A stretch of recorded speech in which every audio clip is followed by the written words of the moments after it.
Brian and Kenzie in the morning. And Chicago's alternative all day. Q101. Brian and Kenzie on Q101. Fresh back from Australia is Billy Corgan joining the show. Welcome in, Billy. So good to hear from you. Thank you for calling in. Good morning. Full disclosure, I have my kids with no help. So if you hear any screaming, it's me and my children. I fully understand, Billy. I've never understood a sentence more in my life and Right? felt it in my bones. It's like, I'm on a really important interview. Dad, he pulled my hair and, he stole my Harry Potter, And it's like, oh, my God, I can't. Well, I got to say, I'm really happy you explained it to your kids. You're on a, quote, really important interview. See, it wasn't just any interview. It was a really important interview. I'm sure, snacks trump everything. I guarantee there will be a snack request mid-interview. So food, you're using food to bribe your way forward. I get it. It'll lead to therapy later on in life, but right now you just got to deal with what you got to deal with. Yeah, you got to throw out those snacks. You got to deal them out, baby. Yeah.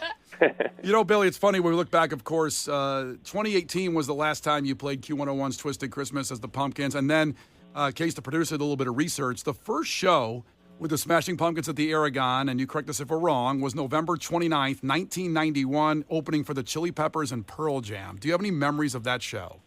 Yeah. I remember thinking, oh, this is going to be so great. Chicago, big show, hometown, and no one cared. Well, what do you mean by that? No one cared about you guys? Well, there's, we all live in our fantasy mind of what it's like. It's the stuff of movies in your mind. Like, I'm going to be on stage and the crowd's going to be like this, and then you go on stage and no one cares. And when I say no one, it doesn't mean no one cares, but I mean it's not this thing in your mind. So I remember being very disappointed that we didn't play good enough and that the crowd didn't seem particularly interested in us. That's a shame. I'm sure, you know what, if I listen back to a tape or something, I'm sure it would be fine. But again, you build it up in your mind. That's one thing we've learned over the years is you can't overly build up a hometown show. I think your natural tendency is to think it's going to be the greatest show you ever played. Your parents are going to be there and all this stuff, and then you put so much pressure on the show, it ends up just not being a good show, which you're playing every night. I hope you're more excited about Thursday, though. Oh, no, we've had so many great shows. In fact, we did a Q101 show in 2000 in the era that the band was breaking up, and that was one of the best shows we've ever played in Chicago. So we have had some amazing shows at the Aragon. I love playing the Aragon. To me, it's one of my favorite venues in the world to play, and not just in Chicago. Now, was that one of the best shows you ever did because you guys were like, I can't wait to not see you for a long time? Yeah, that's a good question. I think it's so, we've had a lot of time to think back through the 90s, we were so young, and, what we didn't really understand was not only the pressure of the times, which I think every band looks back and thinks, oh my God, why didn't I handle that better? But also what was really hard to understand at the time, which now is more clear, is the changes in the music business, particularly with what had happened with Napster coming in and the dissipation of the old record business model, put a lot of pressure on artists behind the scenes that I don't think anybody particularly realized.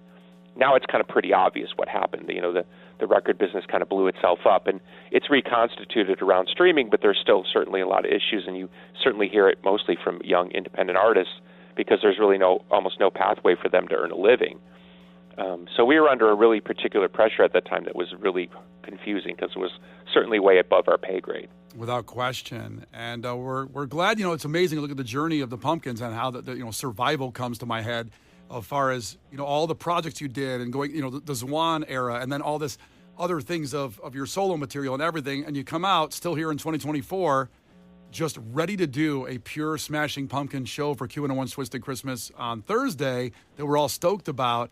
And, many, many, many bands, music industry is just littered with ones that didn't make it or couldn't pull off all the stuff that your band went through. Well, thank you. I mean, I don't know if that's a question, but I'll take the compliment. It's not really a question, I guess. Yeah, I'm just in awe. Well, thank you. Yeah, I mean, it sounds a little bit overly simplistic, but for us, it was always about the music first. Everything else was always a bit of BS, Yeah. And I think our emphasis to always place music. I mean, we were made fun of, and you can go back and find the interviews.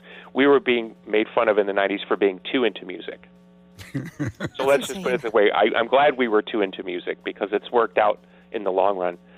We love music so much and we love rock so much, and I think it showed in it didn't always show in our attitude, but it certainly showed in our effort. Yeah. Now, I want to say congratulations to you and wifey, Chloe, because she's pregnant right now. Yes. And, baby number 3. Yeah. I like how he said yes. Yes. Yep. It's No. happening.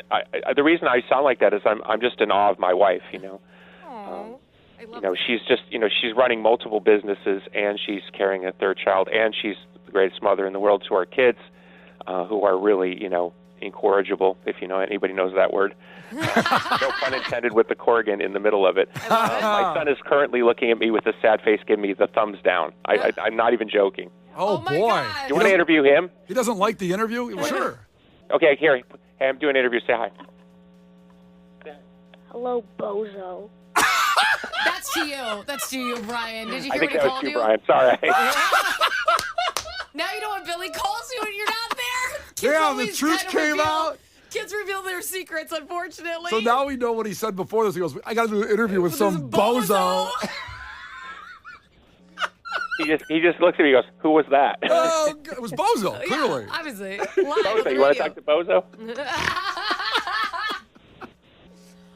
Well, Chloe, so last year I was pregnant at Twisted Christmas, and I thought it was going to induce labor. I'm wondering, does Chloe go to your shows / Thursday show while pregnant, or is she scared it's going to rock the baby out of her also? No, she'll go to shows, but she's actually got to go to New York for a business trip. That's what's crazy. She's over 6 months in, and she's jumping on a plane because she's got business to do in New York with her father. They have this brand house called House of Gilles. In fact, Blue Ivy wore one of their dresses last night on a red carpet somewhere. Yeah. For the Mufasa premiere, she was in the big gold dress, right? Yeah, and also Nino Dobrev was wearing one of their dresses last night, and one of their dresses was just on the cover of People magazine. I mean, her father is a total stone cold genius. I mean, we're so blessed to have him in the family. He's just Gilles Mandel is his name. If anybody wants to look, the brand is House of Gilles. Beautiful. Gilles, and so that's Chloe's working on that business with her father. So between that and everything else we got going on, I'm just in awe of my wife. So yeah, when you talk about being pregnant, it's more me shaking my head like I don't know how she does it because it's such an intense process for any woman having a kid. And yeah, she's unbelievable. I mean, she runs our world for sure. Well, without question. Amazing. In the last couple of weeks, you've been on this radio station probably 100 times over the last 30 years or so, and an unbelievable piece of information came out on a podcast you were on, and that Bill Burr may actually be your half-brother. Do you want me to retell the story, or? Well, yeah, please. I guess if you can do a condensed version of it, sure. Sure, I could give you the 30-second version. So about 10 years ago, my stepmother, who I grew up with, came to me and said, "Do you know who Bill Burr is?" Never heard of Bill Burr. Didn't know he was a famous comedian. For all I knew, he was the refrigerator guy working down the street. And she said, "I think he might be your half-brother." I looked up Bill Burr on the internet. Again, I have no idea who this is. I see his face, and the first thought I thought is, my goodness, he looks a lot like my father. And my father certainly had told me in the past that he had sired at least one other child named Bill that was the same age as me, and Bill Burr is a little younger than me. So all the facts fit of the story, but I don't believe Bill Burr is my half-brother, but it's one of those crazy things. And so somewhere out there is a half-brother named Bill, basically my same age, and I've never found them, and they've never found me. And apparently there's other children that I don't know about. Have you ever talked to Bill Burr about it after that? No, never met Bill Burr. No, never met Bill Burr. In fact, people have said to me since, "Hey, I know Bill. If you want to talk to him or reach out." And I said, "No, I don't want to bother him. I bother him enough with this story." That's incredible. I just can't believe you held on to that for 10 years. As much as well, what happened, if you want the backstory, and I know, Brian, you want the backstory. The backstory was I've been filming this podcast that is going to be coming out soon, and we actually film in one of Howie Mandel's buildings. And so when I went out of one building to go to this other building to be on Howie Mandel's podcast, Howie said something about, "Oh, here comes Bill Burr," and I thought, "Oh, this is getting too weird," because there's memes. Wow. Before this, there were even memes comparing us physically. So I just thought, okay, this is getting to the point where I'm just going to say something because it makes me sort of weirdly uncomfortable that I'm being compared to somebody and I'm sitting on this story. So I'm just going to. It's hard for me to not tell the truth, So I just thought I'm just going to put this out there. Well, I wasn't trying to get anything for it as much as I just got. I don't know. It was just weird. You walk out of a building on a Tuesday and somebody's like, "Here comes Bill Burr," and I'm like, "Oh my God," And I'm sure Bill Burr has heard it here and there too. And if anybody wants to do a little detective research, if you look up my father's picture, which there are pictures of my father on the internet, you'll see there's more of a resemblance between Bill Burr and my father. Wow. Well, we're going to get you guys together in 2025 in the studio here. It's going to be pretty fun. Well, good luck on that. I mean, like I told Howie Mandel, if I had Bill Burr's money, I'd be happy to be related to him. Well, you got a sold-out show Thursday for Q101's Twisted Christmas. Hopefully you're paid dearly for that. We cannot wait for that show. And, Billy, thanks for taking the time. I know you just came back from Australia. You got a lot going on, so we appreciate you checking in. And we will see you Thursday night. Awesome. Looking forward to it. Thanks again. Thank you. Bye, kids. Bye. It's Bozo saying goodbye. The Brian and Kenzie Show. On Q101. Brian and Kenzie on Q101. And it is time for a fact that makes your brain go.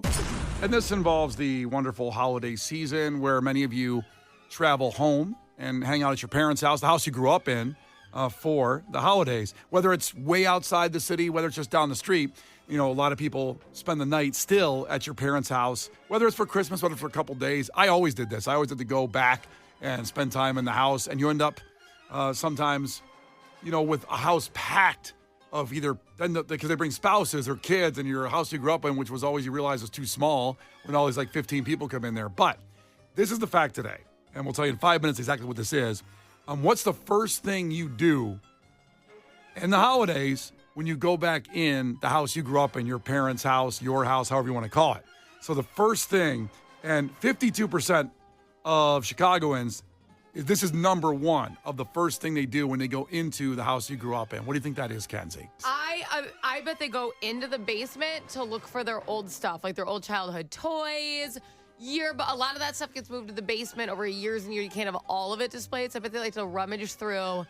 My brother does this. Even though they're in a different house, they still have things of ours. Mm-hmm. And during Thanksgiving, he brought Hot Wheels upstairs and played with them. He is 33. That's awesome. That's awesome, by the way. That's amazing. Just as a side note, and he's a mechanic, so he was going over all the models to my baby. It's great. He's like, taste this Chevy. It probably tastes cheaper than the Ford, right? He's like doing all this stuff. So. My germs were on here 20 years ago. Yes. All right, so Kenzie thinks goes in the basement, rummage for your old stuff. The first thing you do at the holidays when you go back to the house you grew up in. Case, what do you think it is? Raid the pantry. My parents buy Chips Ahoy. I do not. I go straight for the Chips Ahoy. Why don't you buy Chips Ahoy? Times are tough. What? Now listen, is it possible to not eat an entire sleeve of Chips Ahoy once you get in there? There's 3 sleeves in a Chips Ahoy bag or box, whatever it is. You say that like you're an architect. 3 sleeves. A breakdown of the design. So you go in there, and there's no way you don't eat like 4 cookies. You eat a whole sleeve in one sitting, and then you have 2 other sittings with Chips Ahoy. Especially if it is the red bag. Now, my family, my mom, dad, brother, they're blue Chips Ahoy people, which means they like the crunchy Chips Ahoy. And that means they're good people. Okay, I like the chewy. I like the red bag. And if the red bag is in play, I'm not only eating a sleeve, I'm eating the sleeves. I'm eating the plastic in between the cookies. I'm eating everything. I don't eat Chips Ahoy. I apologize. I just don't because I make a mean chocolate chip cookie. Bougie. Listen, what I do eat, and it's an actual problem to the point where they're not allowed in my home, are Oreos. I have a real Oreo issue. I'm not a big Oreo guy. Especially when they're orange filled for Halloween. I don't know. I don't understand. Orange? The orange Halloween. I get itchy like an addict. Remember we were talking about the Boo Buckets a few months ago? Yes. Somebody put a family size, and I'm calling myself out, a family size pack of the orange Oreos in there. It was gone in 4 days, and no one else had one but me. And I believe family size is 4 to 5 rows. You're fine. I have issues. You're okay. That's okay. That's normal. I have big-time Oreo issues. Don't go with the FDA's recommended dosage of Oreos in a sitting. That's, what does the FDA know? That's BS. An Oreo and a half is like 200 calories. But I have to cut it in half. I have 2 important points about Oreos, then the Chips Ahoy. Okay. First off, with Kenzie bringing up Oreos, before we get to our fact here in 5 minutes, of what 52% of Chicagoans do the first time, and you can guess at 312-591-8300, what they do, what you do in your childhood home when you grew up. Okay, Oreos. Here's a hack for you. get the gluten-free double stuff. And I could care less about gluten. Give me more gluten. Pour the gluten over my head while I'm eating them. But for some reason, the gluten-free double stuff are just delicious. The cream inside flows like a waterfall down your throat. It's amazing. Wait, are they liquidy? Just to clarify. They're not liquidy. Okay, I just want to know. You know what I'm getting into ahead of time. It's so creamy. I don't know why, but the gluten-free Oreos are better than the regular Oreos. Well, you have to get double stuffed. And yeah, duh. Go F yourself if you show up with regular stuffed Oreos. That's right. Don't come to this party with that. Now, to Chips Ahoy, the red bag are for people going to hell. Case. The Brian and Kenzie Show. On Q101. The Brian and Kenzie Show. On Q101. Time for a fact that makes your brain just go. And we give you the payoff here. As we told you, 52% of Chicagoans this holidays will go back to their childhood home, the home they grew up in. And this is the first thing they do when they get inside the house. Kenzie thinks they run right to the basement, rummage through all your old stuff that you still have. There's always that box of something still in the basement, whether it's toys or who knows what. Mm-hmm. And you bring that upstairs and play with it like your 30-year-old brother did with his Hot Wheels. Yep, in the middle of Thanksgiving. It's pretty awesome. And Case thinks you run right for the pantry and grab Chips Ahoy, the blue bag, because they're salt of the earth people and have the blue bag, his family, in their pantry in the kitchen. That's correct. Case wishes it was red. I could go off on a whole half hour about the red bag versus the blue bag and why if you go for the red bag, you're going to hell. I'm not going to do that because we have this fact to get to, which is more important. Well, we will miss you, Case, but we're in heaven. Right. I'm not saying that we're not going. Maybe, I don't know. We're fine.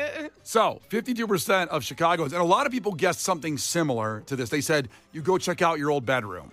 And that's on par with this, but it goes even further. So, 52% of Chicagoans, when they go back to their parents' house, the first thing they do is have sex in their childhood bed. Woohoo! That's what they do. The first thing. Well, listen, it might take a little bit of time. Might be that evening. It's like, we'll be right back. That's right. That's weird. It's some kind of weird thing. 52% of Chicagoans, when they get back to their parents' house, will have relations with the person they're with in their childhood bed, which is probably a race car bed or a single bed. Who knows what? I don't know if there's a kink there or not, but that's what people do in their child. 50. That's more than half will do that. Have you ever had relations in your childhood bed? Now, Kenzie, you said all your homes have been burned down to the ground. You burned them, your childhood homes. My parents barely kept anything. Like, they do not care. Like, so, I mean, I've had relations at my parents' home. It's there right now, the current home. But it's not like I'm not like, oh my gosh, like I can't wait for this to happen. It's not like that. Yeah, people. Case, what about you? We've got it on the bedroom floor. But the bed squeaks, so it makes too much noise.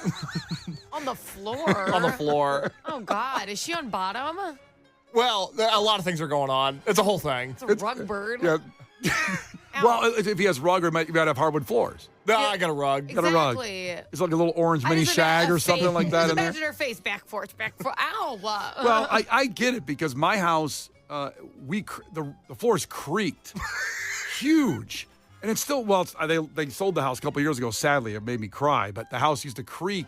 And so if you ever tried to sneak out in the middle of the night when I was a kid, you'd hear this, and everybody woke up in the damn house because it was a small house. Like, what are you doing?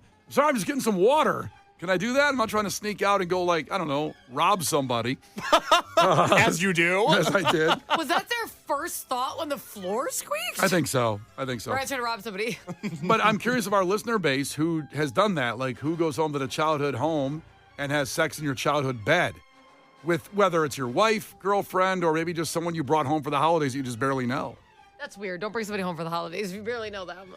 A lot of people, I know a lot of people that did that. They've been dating a couple weeks and they bring them home. That's so odd to me. Wouldn't it be more enjoyable to not do that? Not if you're having sex in your bed. Yeah, that sounds awesome. Sounds fun. Weird. Yeah. I had once in my childhood bed that was a twin bed, and I was in college by that point, but the person I brought home. I don't think you could fit in a twin bed alone. Oh, my feet hung over the end. Yeah. Yeah. It was they kept that bed. You know, I still had the posters on the wall. You remember, Kathy Ireland, the Sports Illustrated swimsuit model? I'm aware. So I had Kathy Ireland's poster up, John Belushi from Animal House that said college, that poster. And then I had a Michael Jordan all the way through poster. And I was like 35. Yeah, I'd go home and my mom never took down those posters. They stayed the whole time. I cannot believe somebody was willing to sleep with you on a twin bed with those posters hanging up. They in did. the creaky floored home. What's the problem with that setup? Pretty Absolutely nice. not. What's wrong with it? I would never. No. Tell me what's wrong with it. Because it's like childhood weirdness. That's the little exciting part. That's weird. That's not for me. I think I said that a little creepy. You did, but I was going to let it go. I was going to give you a pass on it. I also would like a brownie point for not calling you creepy. Let's go back to the tape here. That sounded like. That's the exciting part. You sound like a witch. The Brian and Kenzie Show. On Q101. Brian and Kenzie on Q101, and the fact that makes your brain go that 52% of Chicagoans, when they go home to their parents' house or the house they grew up in, their childhood home, have sex in that room, their childhood room. And I think like a lot of people, I just described my bedroom. Until my parents moved out of that house just 3 years ago, it still had the same posters on the wall and the twin bed in there. My parents never changed the room. Crazy. My parents changed the room when I was 18, like 3 weeks after I moved out. They kept nothing. I picture you were walking out with a suitcase to move away forever. Yeah. And they had a remodeling crew out in the driveway. Well, my mom was excited. There was a crane in the front lawn. What's the people from Austin, Texas? The Diana. Chip and Joanna. Chip and Joanna. Oh, I see. I Yeah. like Ross? Yeah. Chip and Joanna were out in the driveway ready to remodel, make it a new bedroom. Basically. So my mom was very excited, and she made it this little workout area, which lasted for about 3 months. And then my brother knocked up somebody he barely knew, and then my mom had to turn it into a nursery, and she was mad. Oh, I thought you said you knocked that person up in that room. No, not Just in that room. somewhere Maybe. else. I don't know where he was. I didn't ask him. Maybe it was in a car. I was like, hey, where was the child conceived? Just so I know. I didn't send that text message. So he knocked up somebody that had become a baby room. Her workout room got thrown out the window. Yeah, so she had it for 3 months, and then it changed back into somebody else's room. And then when I visited, I had to sleep on the couch. And I'm like, well, she's new. I don't know why she gets a room. She just got here. Damn right. This baby. You sleep in the crib. Yeah. In that room lame. that's now there. Can't even share. Selfish baby. A lot of people checking in. Chef Sean says, my parents moved my little brother into my room when I moved out, and so he could turn his old room into a, quote, computer room. What was going on those computers? I don't know. It's probably very sticky. Yeah. Yuck. It is yuck. Sometimes, people use computers for good. They use it for nut porn. I'm sorry, a teen who wanted his own special computer room with like locked doors. Okay. What are you going to do? Read an article? I don't think so. Are they doing building computers? Yeah, come on now. God forbid, educate yourself with the internet. Oh, those things can be pretty educational too. What do you got in the text line case? 219 checked in. Of course, a lot of us relate to this fact going on and the fact of having relations in your childhood bedroom. Not 219. They checked in and said, I just checked the fridge. Y'all are wild. And then Sean texted it and said, my son was conceived in a twin bed while my parents were sleeping in the room above. Yeah, there's a lot of people checking in. Also, Indiana Ed said, conceived my middle son in my childhood bed during the holidays while staying with them. Ugh. So don't just say y'all are wild to us. See, having two sons, I'm like, gross. Like, not in my house. You know what I mean? Just do it on your own time. But see, I don't want it happening in my house. That's the excitement, though, of, I know what you're saying, not Be about excited your somewhere sons. else. It's just the excitement of the parents are next door. Your brothers, all the people I are don't next want door. that. I stay up late. I don't want to hear anything. I don't like it. I don't go live your life, but please not at my house. That's good advice. Words to live by. Please don't do that. Well, Brian, do you have a thing where you want to be caught? I think makes things interesting when you're doing something dangerous, But imagine if your mom walked in. You're focusing on the wrong thing. How would you feel if your poor mother has had multiple eye surgeries lately? She has. Well, she wouldn't be doing that. Hopefully not now. Though when me and Megan were at her apartment for Thanksgiving, we did nothing in that bedroom. I don't we believe did nothing in that bedroom because we did it right on the kitchen island. That's right. Mom passed out, took her hearing aids out, didn't hear That's nice. nothing. Oh, she took her hearing aids out. Stole from her too? The Brian and Kenzie Show. On Q101. The Brian and Kenzie Show. On Q101. Had some memories of Jack White at Q101's Twisted Christmas come up on my Facebook memories, and today it starts tonight. Cage the Elephant sold out at the Aragon. Night one of Q101's Twisted Christmas. Cannot wait to see you out there. So we had a check-in from Vinny in Chicago Heights. I'm going to find you, man. I feel you, Vinny. That's fine. You'll see me pretty easily. And you'll find Kenzie, too, and you'll find Case, and you'll find Lauren and Brian Phillips and Lou and Dougie and Kevin and Joey. I missed anybody today? I didn't miss anybody? I know, you did it in a weird order, which made it hard for me to follow. I got named everybody, though. And Lindsay. Oh, and Lindsay, too. Damn it. I always forget one person that works here. You do. It's terrible. It's not a good look. You should just stop. You should be like, hey, I'll see everyone tonight. It's just like you keep setting yourself up for this. 2 in a row. By tomorrow, I'm going to have it right. I will. I promise you. We can't wait. So it's Brian and Kenzie on Q101 tonight, Q101 Twisted Christmas the rest of the week. So pretty big news last night as they arrested the man that in the murder of the UnitedHealth CEO shooting in New York.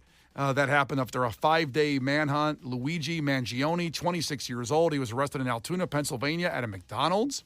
He was in the McDonald's, spotted in there. Now, he did have a mask on. He was wearing a mask, but he was in a McDonald's, and the customer alerted police and alerted somebody in the McDonald's who works there, saying, this looks like that guy that's on the news who shot that poor guy in New York. And they came over there. He didn't leave, apparently, the McDonald's. They walked up to him. He was wearing a medical mask and a beanie, working on a laptop at a table in the back of the McDonald's. He gave him a fake ID, gave a phony name, and then became quiet and started to shake, according to the arresting officers. He said he'd recently been in New York. When they asked him that, they kind of feels like he was caught. They found in his possession writings criticizing the healthcare industry and a ghost gun similar to the one believed to have been used to kill Thompson in New York City.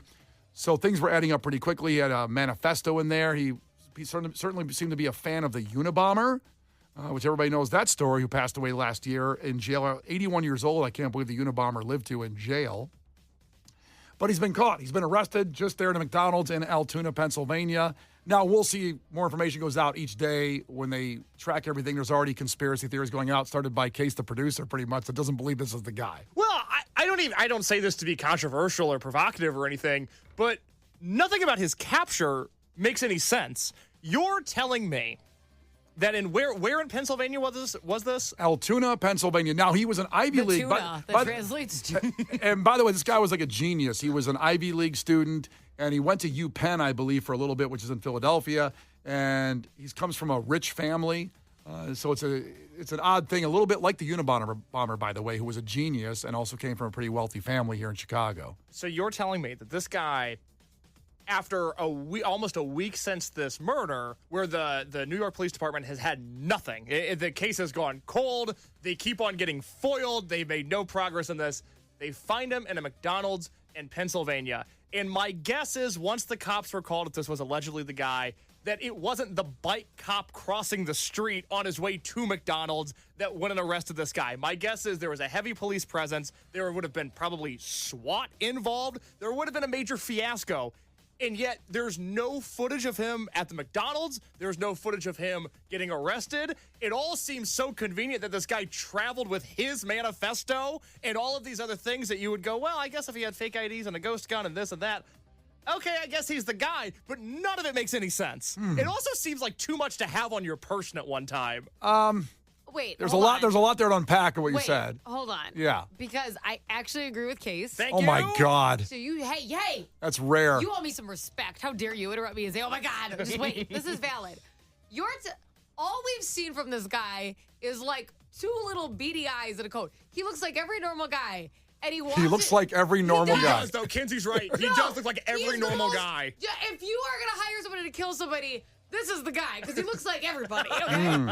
And the only images that came out, it's like normal build, 2 eyes. What are you getting from that? Like generic colored coat. Yeah, It wasn't male vibrant. 26. Oh, he looks like every 26-year-old. Yeah. Everybody. You're telling me he walked into a McDonald's and someone's like, oh, that looks like the guy? Everybody in the McDonald's already looked like the guy. That's how could you see that and go, this must be him? And then if this was minutes after, or like I suppose hours after to get to Altoona, okay, but if it was a little bit after the shooting that day and his backpack full of stuff, okay, he hasn't changed out his backpack since the shooting? Okay. Couple That's points. weird. Couple points I want to make here. I'm not sure you're expecting him to look like the Grim Reaper carrying a big stick with a knife on it. This was just a guy that was certainly some kind of motive, whatever the motives will be, we'll find out obviously down the road. Like I said, he had certainly a history against the healthcare industry. The eyebrow thing is interesting. Case pointed out to me, a sleuth on the internet, says eyebrows are bushier in one picture than another. And also, in the original photo that we have of him, which I think was at a hostel from before the shooting, borderline unibrow. The guy that they got, not close to a unibrow. From somebody on TikTok, I guess, did that. Somebody on Twitter. I'm sorry, Twitter. Please put some respect on it. Wait, that makes it worse now. They posted on X, Brian, the everything app. It's okay. And you're buying that. Listen, I buy this completely because a guy that would do this would carry around his manifesto about the Unabomber in a backpack, be in a McDonald's, just sitting there enjoying a double quarter pounder with cheese, most likely, in no fear of being caught. And he does, to your point, Kenzie, in case, he does look like just every 26-year-old guy. Looks like a very clean-cut, good-looking guy. And that's what's odd about it. Now, obviously, if we had seen his face during the shooting, okay, now you have something if you recognize him. It is so strange to me that your McDonald's that looks like the guy. They did have the quick clip of his face, though. Another camera got an angle of his face. Allegedly. No, that's his face. No, because people were like, do we not believe anything anymore? No, people were like, I don't think that's him in that picture. Who are these people?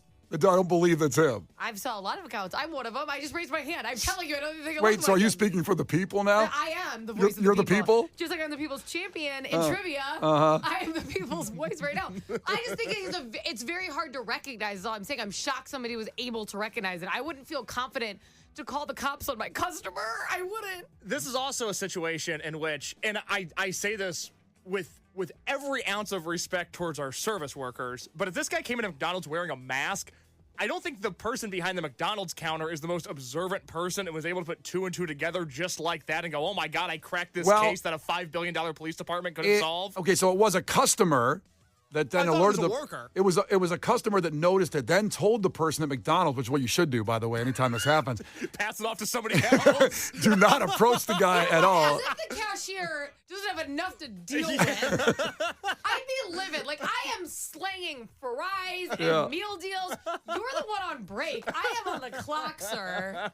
The McDonald's employee then called police, and then they came in as he sat there and kept working on his laptop. And we're not looking at a guy that probably has all his senses thinking about what's going to happen to him. This is a guy that felt powerful and did this in the middle of the day and shot a guy in the back. So I don't think he would be, in some kind of bunker hiding. I think he would be at McDonald's where he was doing what he did. And I believe this is the guy, and I'm glad he's caught. It seems like a stretch for an anti-capitalist, anti-healthcare guy to eat at McDonald's also. Just logically, that doesn't add up. Very good point. Thank you. Very good point. Get farther. Like, why would he only go to Pennsylvania? Like, why wouldn't he be in Florida by now? Well, or again, like Columbia? In his eyes, he's not trying to escape. He maybe had more on his list. I mean, this is a terrible guy, and he may have, I'm not going anywhere. You can hide here in Altoona if you're not in New York. That's true. Altoona's not a big hot spot. I've been to Altoona.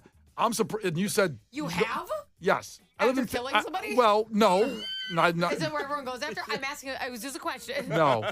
You can't get defensive. It was just a question. I'm not being defensive, Your Honor. But I've been to Altoona, and Kay says, well, no one filmed it. And listen, I don't think anybody in Altoona has phones. So I can literally see why. That was rude for the people. Oh, as opposed to you accusing me of murder from being in Altoona, Pennsylvania? I wanted to know if that's where people went after they killed people. That was a question. Uh-huh. So is that a reasonable question? Yes. How am I supposed to know? I've never been. Brian, just let me ask you man to man. Uh-huh. Do you not think it's weird? Again, the Manning brothers, they have a job where they can sit on the couch, get filmed, and watch football. Everybody films everything. We're going to be at Twisted Christmas tonight. We're going to film every song Cage the Elephant plays. Right. You don't think it's weird no one has any footage of him whatsoever at this McDonald's? I think if I was at McDonald's and I was sitting there and I saw some kind of hubbub going on about a guy. By the way, I've seen you film yourself eating fast food before. Well, that's what I was going to say. Okay. I'm too busy filming my own food at McDonald's to film this guy getting arrested. Brian and Kenzie in the morning. And Chicago's alternative all day. Q101.